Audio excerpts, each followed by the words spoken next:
So today we're speaking with Marko Duffy, the managing director at TDF Metal Finishing in Danvers, Massachusetts. Marko, thanks for joining me today. Thanks for having me. It's great to be here. Thank you. Great. So for those who may not know, tell us about TDF and all that you offer customers, all the services that you all provide for them. Sure, I'll be glad to. TDF is a job shop. We're just north of Boston. And like a lot of folks in the area, most of what we do is machine shop parts. We do some military and defense work. We do some medical work, things like that. We do a lot of anodizing, both conventional type 2 anodize. We do hard anodizing. We do a lot of masking, which, if you're in the business of anodizing or you've been in the business of sending anodizing out, you know that masking is a challenge. So we do a lot of masking. We do a lot of electroless nickel, and then we still do a fair amount of tin and silver and gold and zinc, cadmium, black oxide, black passivate. We really run the gamut on the finishes that we run. So we serve a lot of industries and we serve a lot of customers. And a lot of our job shop machine shops, they like that because we can be in a lot of ways one-stop shopping. Right? They don't need to send the black oxide this way, the precious metals that way, the anodizing in another direction. So we really, they can rely on us to say yes to, a good chunk of their finishing needs. Right. And unlike, I know, so Danvers is right outside of Lynn, is that right? Or yes. Yeah, we're right outside Lynn. 20 minutes north of Boston, outside of Lynn, 20 minutes south of New Hampshire. So we draw from the inner cities, that's where our employees come from. And we've got some great employees, and we're very lucky that a lot of the folks at TDF have been here. 10 years is the low end of the range, really. Right. And there's people that have been here for pushing 30 years. So we have a great workforce, very experienced, very mature, and they've been very receptive to some of the changes that have come their way in the last year. Yeah, so let's talk about that, because it's funny because, I know a lot of shops in New England have been around for many, many years. And I know you guys kind of call yourselves the newest, oldest shop. I know in the mid-'80s and everything. Yeah. So give us a story. You've been there just about a year, correct? Just about a year, yeah. Yeah. So I know that, it was around for a long time, and then it was sold to a company out of the UK. But you had a lot of experience with this facility, correct? Yeah, after the first 25 years of my career, I was working in shops, starting with, the day after I graduated from high school, but 2 days after, to be honest, which was only about 20 years ago, it seems, perhaps. But I joined McDermott Enthone about 15, 16 years ago. I was selling chemistry for them. And then I started Marathon Manufacturing Solutions, which was my own sales agency. And I went to McDermott, and they were terrific to give me the opportunity to cut my pay in half and work twice as hard selling other products. And TDF was a key customer of Marathon and of McDermott Enthone. And, my relationship with the family that started and operated TDF for years, goes back over 30 years. I worked with, Tom Ferrairo Sr. was the founder of the company. And I worked with two of his brothers in various shops that I've been in over the years. So I had a really good familiarity with the family. They moved into this building just about the same time I started working with McDermott Enthone. And, I helped them install not build the shop, but, working with the layout, working with the chemistry, making recommendations for, agitation and filtration and all that, as their chemical supplier. So I had a real good knowledge of the business. And then by calling on them, I had a lot of familiarity with the guys in the shop, Right. So it was a good relationship for quite a long time. And then things changed. So. Right. And then Tom decided, like I said, to sell and everything.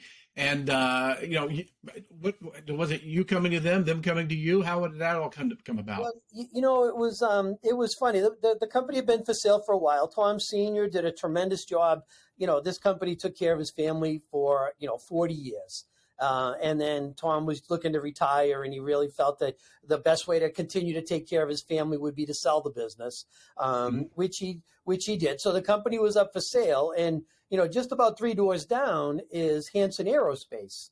And Oh, hmm. they had called me up as somebody that had sold them some tanks and pumps and things over the years. And they said, we're looking to add chemical processing.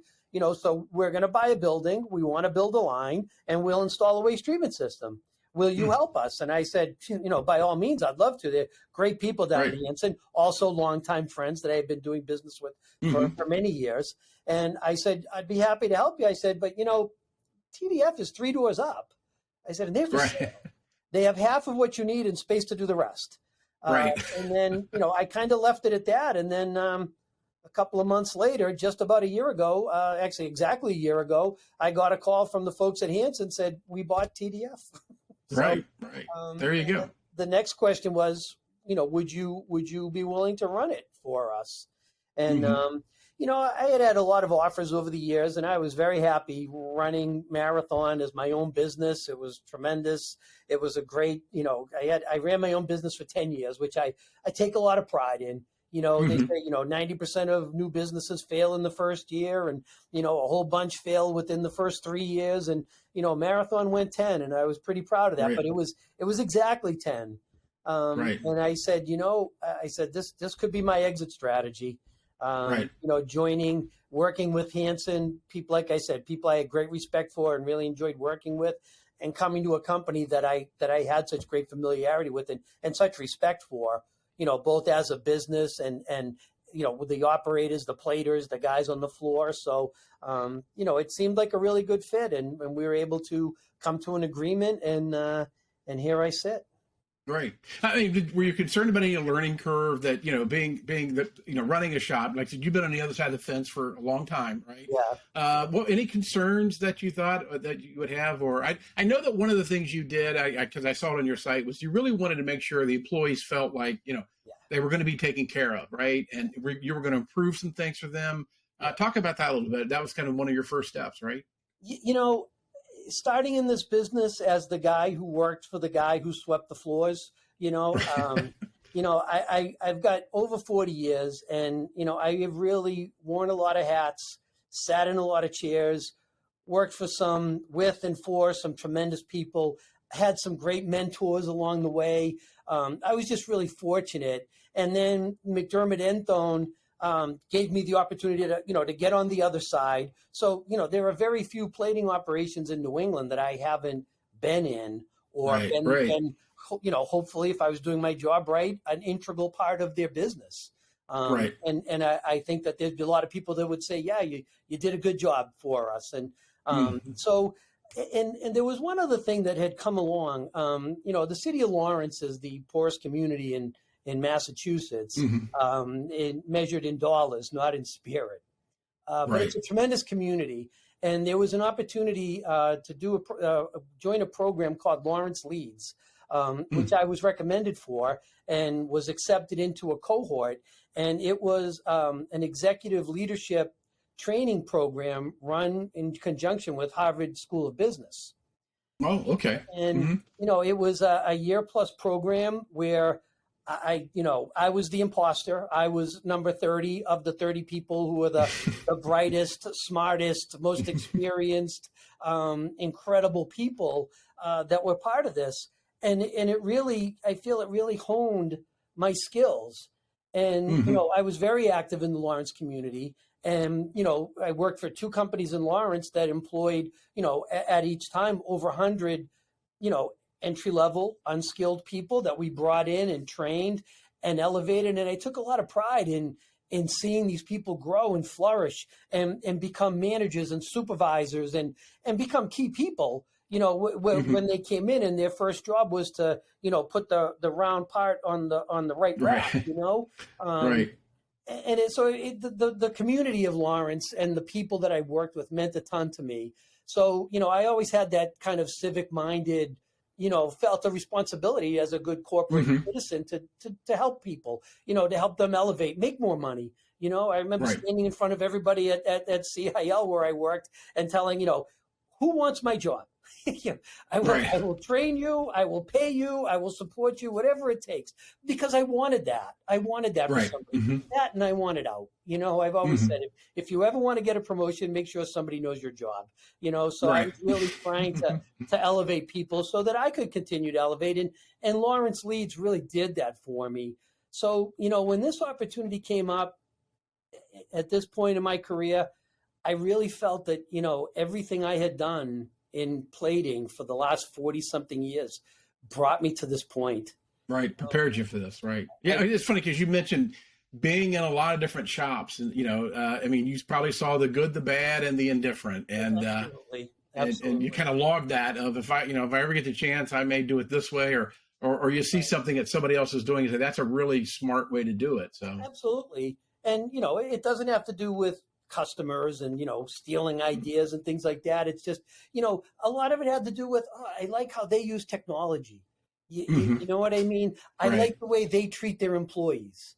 You know, I like the simplicity of the way they handle shipping and receiving, you know, things like that, just along the way that were, you know, very pertinent to our industry, which, let's face it, you know, there's no class at Harvard on metal finishing. You know what I mean? You know, you got to sneak in the back door like I did, you know? So, you know, it was great in that sense. And TDF did offer me an opportunity to take all that experience and come to a company that was unique and had a nice niche, that there wasn't a ton of conflict with my existing customer base. It was from McDermott Enthone. You know what I mean? Right. I know who everybody's key customer is, you know, and I learned a long time ago, you got to be yourself. You know what I mean? You can't imitate what another shop does well, because you may not have the resources, the people, the facility. Right. It's hard to duplicate some things, right? You know what I mean? You got to do what you do. Right. I've said all along, like, you know, I remember saying to customers as their chemical supplier, you know, as they're taking a chance, like, does that look like anything you've ever plated before? You know, are you sure that's something that should be here? I'll help you. But before we do, you know what I mean? So I learned a long time ago that staying in your niche, working to your strengths, and, you know, and competing with yourself to improve and be better every day. It's a lot better than trying to say, hey, you know what, I can do it better than them, you know? So it was great. This opportunity did fit in a lot of ways, personally, professionally, and it really fed into, you know, everything I had done, you know, in the career. Yeah, how much of your work so you do really, Hansen, you're doing a lot of their work. I mean, that's not yet. Not yet. Okay. You know, well, TDF is not NADCAP, and everything that Hansen Aerospace does is aircraft engine work. You know, so we are working towards NADCAP, which has been terrific. There's a good quality system here, ISO, you know, accredited facility. We just went through an ISO audit back in January and passed with flying colors. So, you know, the natural progression would be to take that next step and implement NADCAP, at which point we will be able to work with Hansen on some jobs. And this is really what it's all about. There are jobs that go to Hansen for non-destructive testing that then go to plating, that then go back to Hansen to be retested to make sure nothing has changed.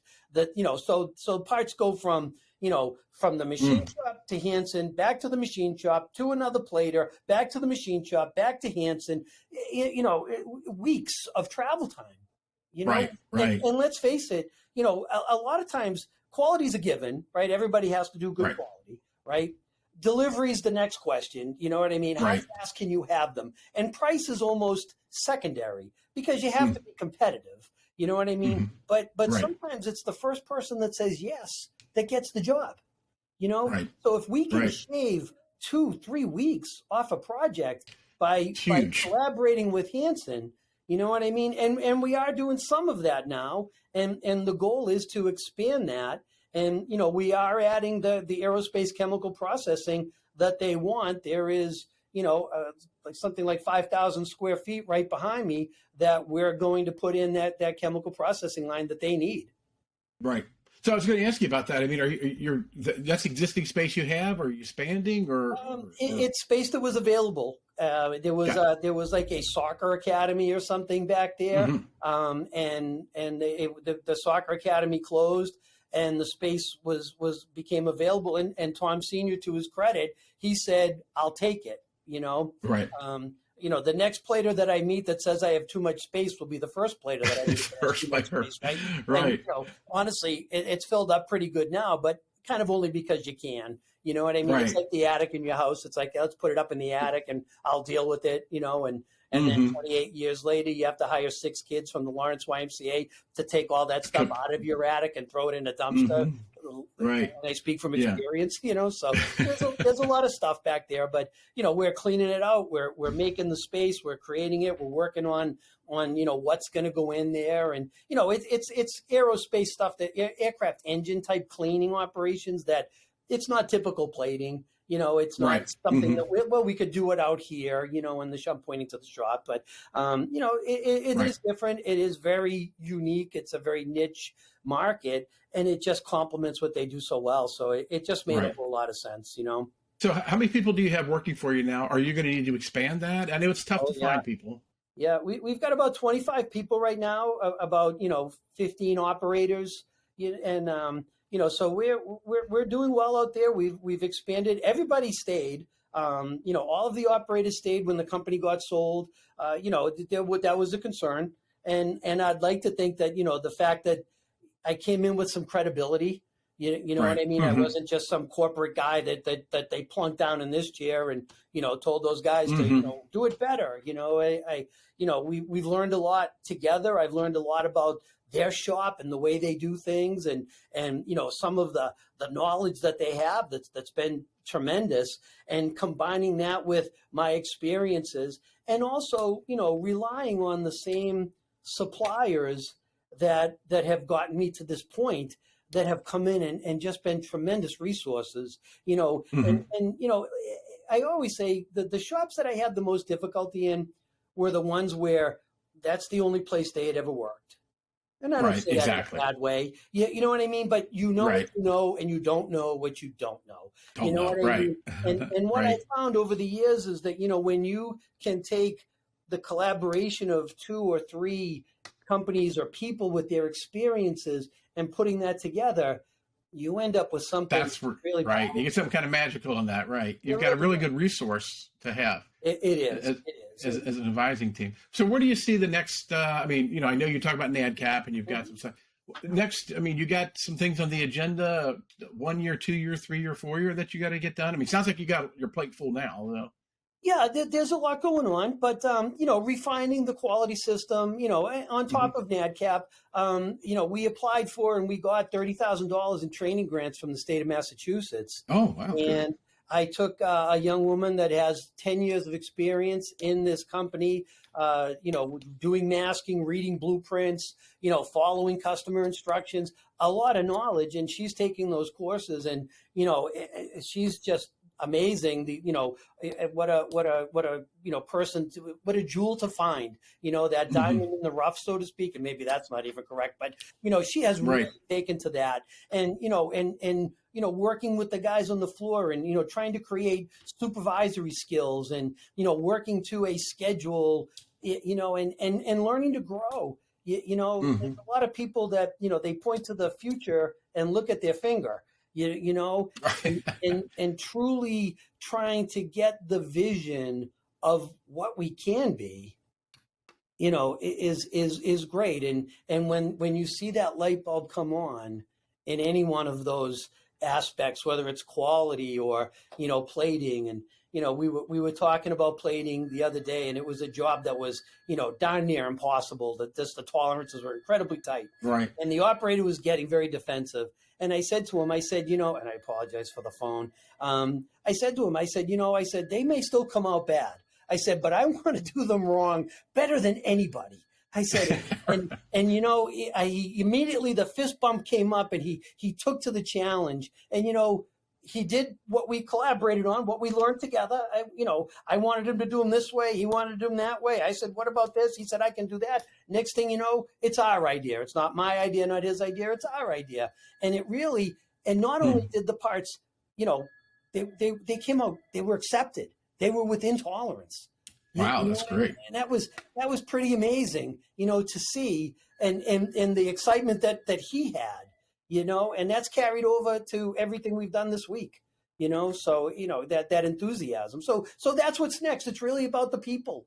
I met with some consultants, and they talked about human capital, and when companies are sold, it's something that the buyers of the company sometimes, how's the building? How's the equipment? Let's see the numbers. You know what I mean? They kind of, not lose track of it, but it's last on the list. And, it's first on my list. It has to be, Right.